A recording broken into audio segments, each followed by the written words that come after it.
amin ya rabbal alamin. Salawat serta salam adalah kita selalu senantiasa junjungan kita kepada Nabi Abu Muhammad sallallahu alaihi wasallam. Mudah-mudahan kita ini termasuk umatnya yang telah di yaumul qiyamah mendapatkan syafaat beliau. Amin amin ya rabbal alamin.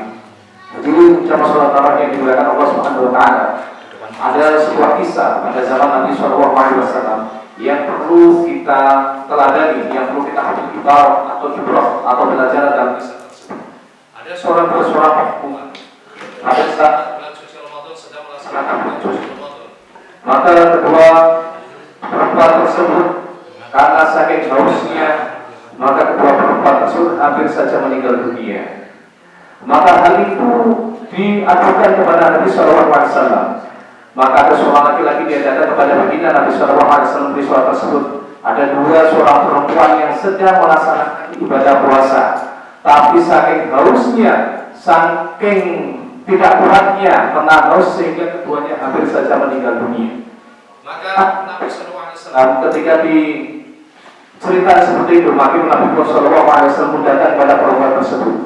Maka ketika Nabi Sallallahu Alaihi Wasallam sampai kepada perempuan tersebut, maka Nabi Sallallahu Alaihi Wasallam menyuruh seorang sahabat mengambilkan satu mangkok. Maka mangkok itu ditaruh di depan seorang wanita tersebut, dua wanita tersebut yang sedang hampir muntah, yang memuntah hampir meninggal dunia. Maka Nabi Sallallahu Alaihi Wasallam, muntahlah kamu di mangkok tersebut.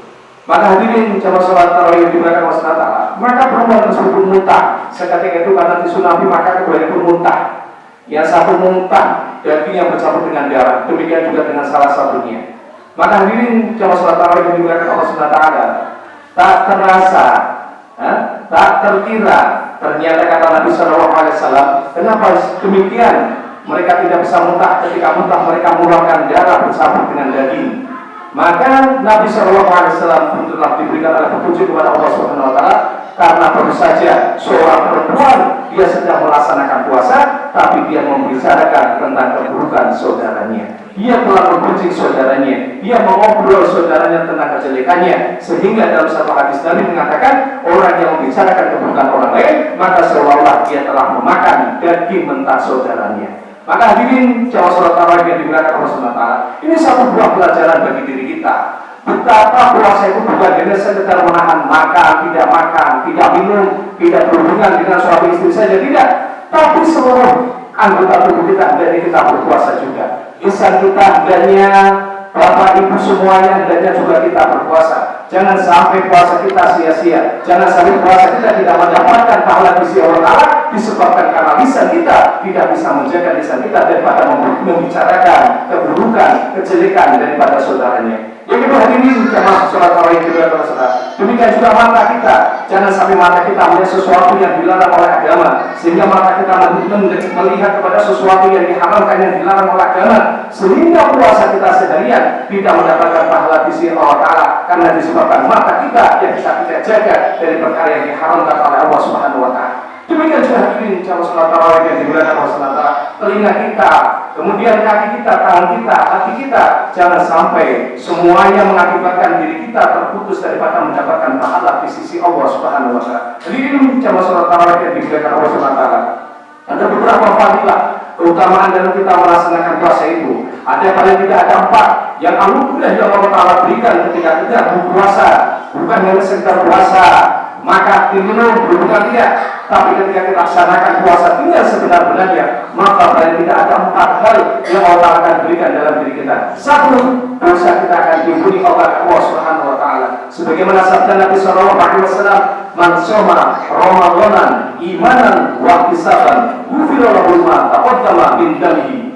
Dalam satu hadis Nabi sallallahu alaihi wasallam katakan, barang siapa yang dia berpuasa dengan satu imanan, beriman kepada Allah Ta'ala, percaya dengan Allah Ta'ala, wahbisaban, mencari ridha Allah Ta'ala, hanya kepada Allah Ta'ala saja, wufiro lahuma taqaddama min damihi. Allah Ta'ala akan mengampunkan dosa-dosa dia yang telah lalu. Hadirin yang dimuliakan Allah Ta'ala, dalam satu ayat, wa ma ta'akhkhara, dan yang akan datang. Sehingga dosa-dosanya orang berpuasa sampai Ramadan yang akan datang, maka Allah Ta'ala akan ampunkan dosanya dengan syarat dia menjalankan puasanya dengan penuh keimanan, wahbisaban, hanya dan hanya mencari Allah Subhanahu wa taala.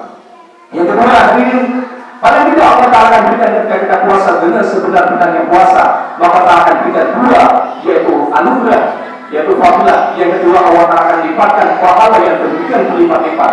Kata Nabi Sallallahu Alaihi Wasallam, seluruh amalan Bani Adam, semua amalan Bani Adam lalu untuk dia, illa saum, kata Nabi Sallallahu Alaihi Wasallam, illa saum, kecuali puasa. Allah Ta'ala katakan, wa ana asyubi, aku yang akan membalas pahalanya orang yang berpuasa. Hadirin jamaah sholat tarawih yang dimuliakan Allah Ta'ala, untuk semua amalan daripada manusia kecuali puasa, Allah Ta'ala akan lipatkan mungkin 10 sampai 700 kalinya. Tapi untuk puasa hanya Allah Ta'ala yang akan menilai, hanya Allah Ta'ala akan memberikan pahala kepada dia. Kenapa bisa demikian? Hadirin jamaah sholat tarawih yang dimuliakan Allah Ta'ala, bedanya kalau sholat bisa malaikat yang melihat puasa seseorang, sholat daripada seseorang, mungkin dia rukunya, mungkin sujudnya dan lain sebagainya, mungkin zakatnya bisa terlihat oleh malaikat, kemudian yang lain amal selain puasa bisa terlihat. Tapi puasa ini antara dia dengan Allah Subhanahu wa Ta'ala saja. Mungkin kelihatan dia sedang sahur, mungkin dia kelihatan sedang puasa, tapi kita tidak tahu apakah seharian dia betul-betul puasa apakah tidak. Mungkin ketika di rumah dia tidak terlihat makan dan minum, tidak berhubungan, mungkin kita anggap dia puasa, tapi mungkin ketika di luar dia masuk ke warteg, dia masuk ke padang, kita tidak ada yang tahu. Sehingga khusus puasa hanya antara dia dan Allah Ta'ala saja, sehingga Allah Ta'ala akan memberikan pahala saja kepada dia. Yang ketiga, hadirin jamaah sholat tarawih yang dimuliakan Allah Ta'ala, Allah Ta'ala ketika seorang dia berpuasa sedemikian pula, sedemikian tanggung jawabnya, sedemikian bagusnya, maka yang ketiga Allah Ta'ala akan berikan fadilah, Allah Ta'ala akan berikan faedah. Yang ketiganya Allah Ta'ala akan masukkan dia kepada derajat yang tinggi, yaitu Allah Ta'ala akan masukkan surga yang namanya pintunya adalah pintu royan. Hadirin jamaah sholat tarawih, ada 8 pintu nanti kelak kita orang akan masuk ke dalam surga 8 pintu, dan salah satu pintunya itu adalah namanya pintu royan, yang Allah Ta'ala hanya dan hanya akan dimasuki untuk orang-orang yang berpuasa saja. Maka kata pintu daripada pintu surga tersebut akan memandangnya, aina sholimun, di mana orang yang sedang berpuasa? Maka orang-orang yang berpuasa pun dia berbondong masuk ke pintu tersebut, dan setelah sudah selesai tidak ada orang yang puasa, maka sudah masuk semua, maka pintu pun akan tertutup dan tidak ada seorang pun yang akan memasukinya kecuali orang-orang yang berpuasa. Itulah keistimewaan daripada Allah SWT berikan kepada orang yang berpuasa. Yang keempatnya, hadirin jamaah sholat tarawih yang dimuliakan Allah SWT, Allah Ta'ala setelah angkat daripada derajatnya, maka Allah Subhanahu wa Ta'ala akan ampunkan dosa-dosa dia, dosa yang telah lalu dan dosa yang akan datang. Hadirin jamaah sholat tarawih yang dimuliakan Allah SWT, mudah-mudahan Allah Ta'ala akan fadilah-fadilah yang demikian besar ini, mudah-mudahan Allah Ta'ala berikan kita dalam diri kita, yang maksud dan tujuannya daripada berpuasa ini menjadikan diri kita semakin takwa kita kepada Allah Subhanahu wa Ta'ala. Sebagaimana firman Allah Subhanahu wa Ta'ala, ya ayyuhalladzina amanu kutiba 'alaikumus syiyamu kama kutiba 'alal ladzina min qablikum la'allakum tattaqun.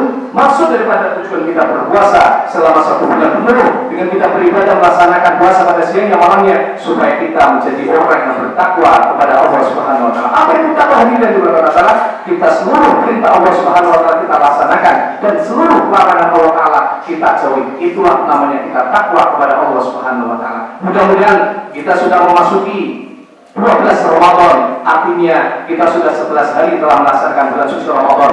Masih ada sisa waktu kita sekitar 19 hari lagi kita melaksanakan puasa. Marilah kita selalu senantiasa perbaiki diri kita, tingkatkan puasa kita. Kalau kemarin masih ada kekurangan sholat tarawihnya, masih bolong-bolong, witirnya masih bolong-bolong, sholat tahajudnya, duhanya, baca Qur'annya, tadarusnya dan sebagainya, mana 19 sisa ini kita perbaiki lagi agar kualitas diri kita, puasa kita khususnya pada tahun sekarang dan tahun-tahun berikutnya mudah-mudahan menjadikan Allah Subhanahu wa Ta'ala ketakwaan kita bertambah di sisi Allah Subhanahu wa Ta'ala. Amin amin ya rabbal alamin. Demikian yang sudah saya sampaikan, mudah-mudahan manfaatnya. Bila kembali dari waktu Subhanallah wa bihamdihi, subhanallah wa bihamdihi, asyhadu an la ilaha illallah wa asyhadu anna Muhammadan rasulullah. Wassalamualaikum warahmatullahi wabarakatuh.